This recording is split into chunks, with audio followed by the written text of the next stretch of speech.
Charlotte Mason had a very balanced view of authority and obedience. Let's talk about it.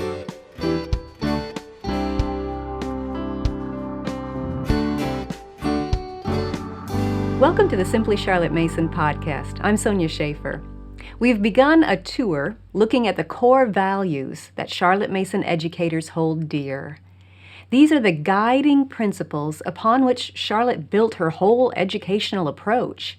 And if we can get a firm grasp on these values, we will gain confidence in our homeschooling. Today, on the tour, we're pausing to look more closely at the third core value.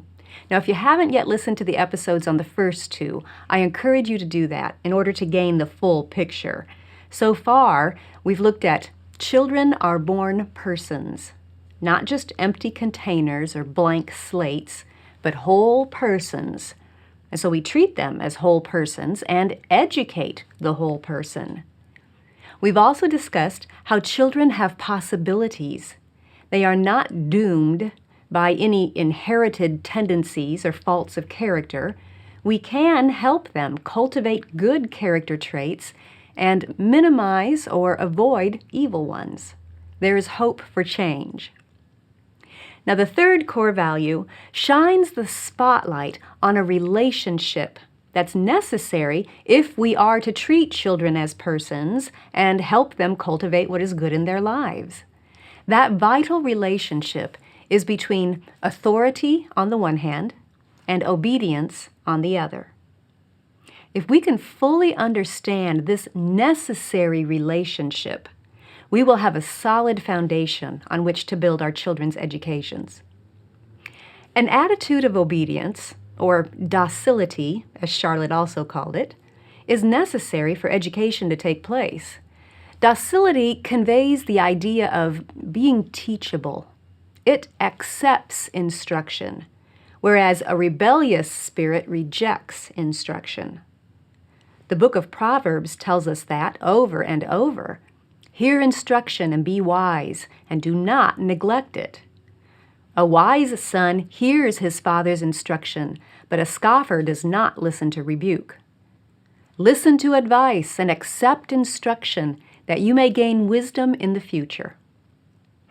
So for education to take place, it is necessary that there is instruction from the authority and acceptance on the part of the student. But there's much more to this core value than that. Let's take a look at that bigger picture that Charlotte laid before us. And this is crucial to successfully understanding and implementing this core value. Here's how she worded it. She said that this relationship between authority and obedience is natural, necessary, and fundamental. A Philosophy of Education, the introductory page 29. Authority and obedience are not just natural, necessary, and fundamental in the home. They are natural, necessary, and fundamental in the world at large and in an orderly society. A few weeks ago, the city was doing some road construction near my house. We were driving down the street and we came up to a line of stopped cars. We waited and waited, and finally, a little parade of cars approached us and went by in the other lane. And then slowly, our line of cars started moving in our lane, and in our turn, we were able to navigate around the construction crew and go on our way. Now, what made that unusual but helpful maneuver happen? Authority and obedience. You see, there was a person standing at the street in front of our line of cars, holding a little stop sign. None of us knew that person, but we all recognized the authority of that person who was holding the sign, and we chose to obey. We may not have wanted to obey or liked to obey right then, but we recognized that authority and we gave our cooperation. The person holding the stop sign was not superior to us as a person. She did not have more worth or value just because of her position. And the drivers of the vehicles were not inferior as persons. Authority and obedience happened in that scenario simply because both of us recognized our responsibilities in the situation, and we performed those responsibilities in order to accomplish what needed to be done in an orderly manner. Now, think about that person holding the stop sign for a moment. She had a role of authority, yes, but she was also in a position of obedience to those in authority over her. She had rules that she was responsible to obey, even in her position of authority, correct? She couldn't just make up any rules she wanted for the vehicles that were in her care. She had been given a task and guidelines in that role of responsibility by someone in authority over her.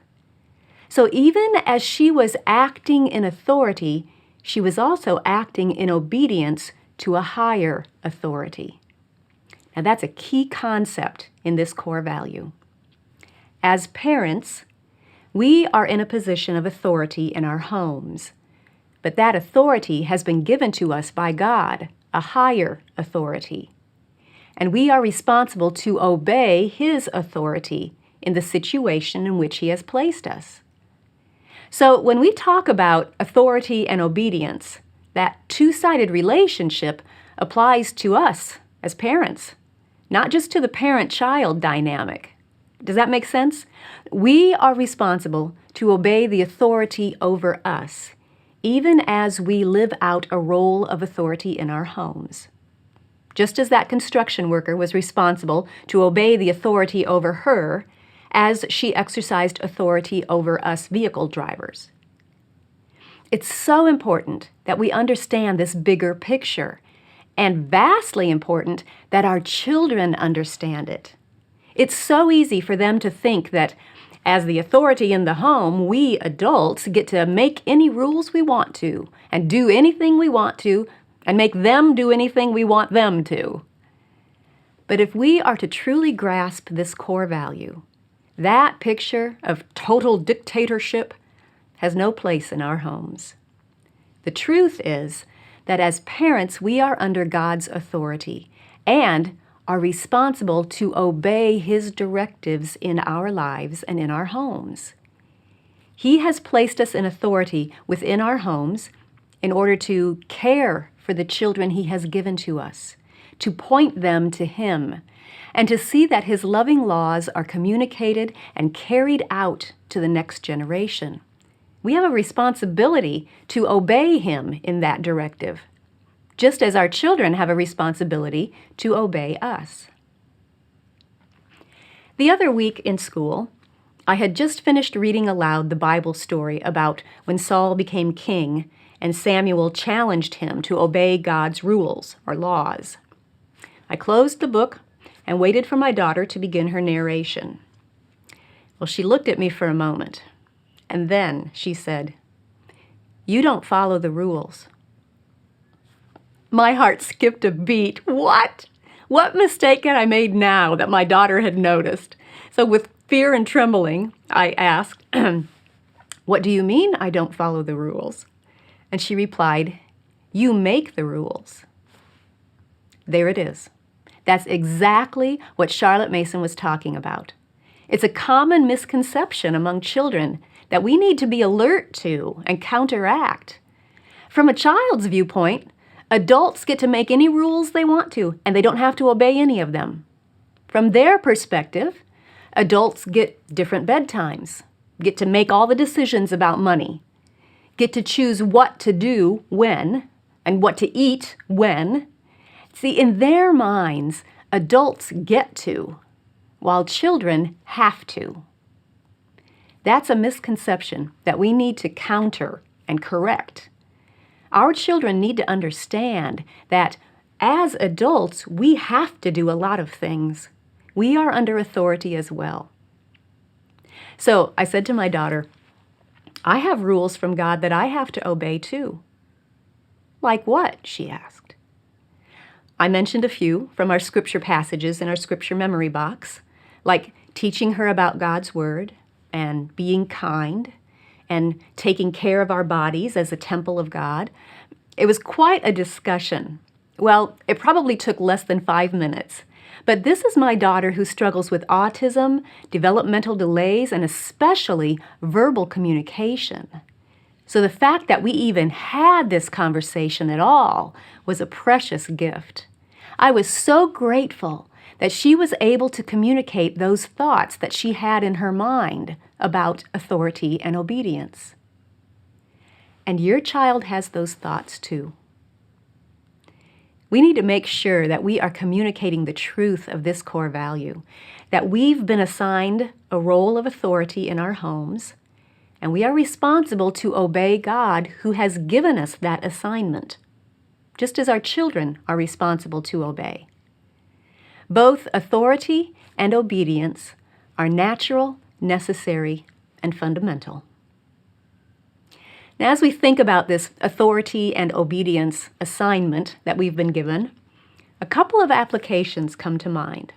First, let me encourage you to accept the challenge. As parents, we cannot abdicate our responsibility to be the authority in our homes. Refusing to take a place of authority over our children is refusing to obey our higher authority.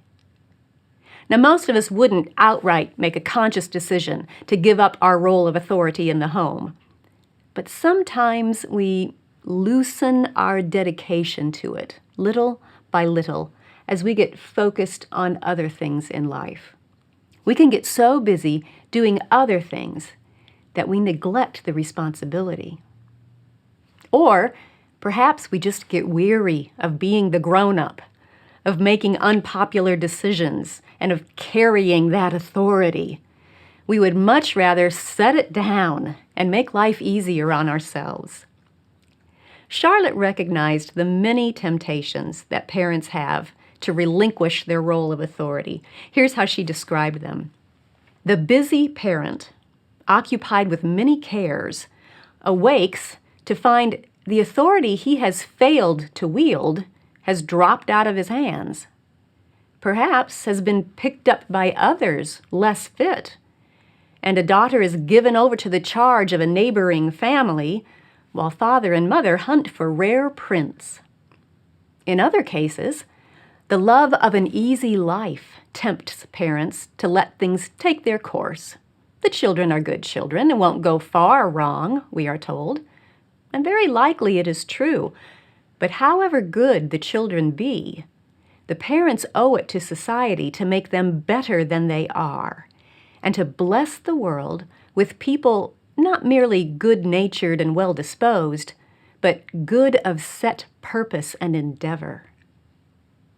The love of ease, the love of favor, the claims of other work are only some of the causes which lead to a result disastrous to society, the abdication of parents. When we come to consider the nature and uses of the parent's authority, we shall see that such abdication is as immoral as it is mischievous. Meantime, it is well worthwhile to notice that the causes which lead parents to resign the position of domestic rulers are resolvable into one. The office is too troublesome, too laborious. The temptation which assails parents is the same which has led many a crowned head to seek ease in the cloister. Uneasy lies the head that wears a crown, even if it be the natural crown of parenthood. Parents and Children, pages 12 and 13. Oh, my friend, don't become weary in well-doing. This natural crown of authority is a sacred assignment from your Creator to care well for the precious souls in your home. Take it up with both hands and say a prayer in your heart to be faithful to the task. Second, and this is a big one, let me encourage you to work toward consistency. If we are under God's authority to rule over the home, we must model what consistent obedience looks like. In other words, we must be careful not to model arbitrary obedience, only when it's convenient or when we feel up to it. Picture it with me. You help your children understand this important concept that you have to obey the authority over you just as they have to obey your authority over them. You've been given responsibility to instruct and train them in relationships with other people, in the knowledge of God and man and the universe, in the stewardship of themselves and their belongings. That's your responsibility, and you must obey. Okay, then one day you're at the grocery store with a cart full of food, and one child stirs up the rest to start begging and whining for that kind of cereal that's about half sugar. You know, that kind of cereal that you've told them it's not good for them and they can't have it. You've already had to tell them no about 12 other things during the day and deal with the fallout. But who's counting, right? Yeah. School was a struggle. You are pressed for time and you're tired. You are weary. You really don't want to make the unpopular decision again and have to muster up the strength to use a kind but firm voice again, and to answer their questions again, to remind them of what is right again, and to encourage them to respond with right attitudes again. Oh, the temptation is strong.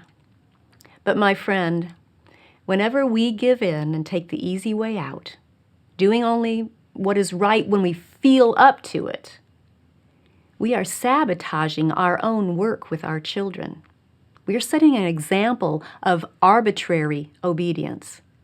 We're telling our children that it's okay to obey sometimes and not obey other times. And we may say, oh, but one little box of cereal is not that big of a deal. And that is true.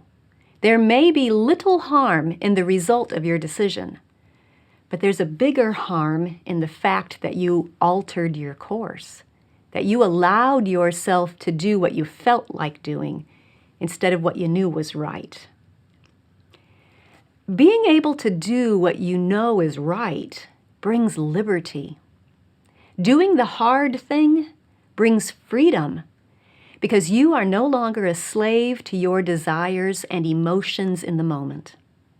When you give in to those desires and emotions, they carry you away from liberty and into license, which is a whole different and undesirable place.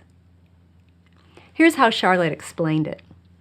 Children are persons. Ergo, children must have liberty. Parents have suspected as much for a generation or two and have been at pains not to interfere with their children.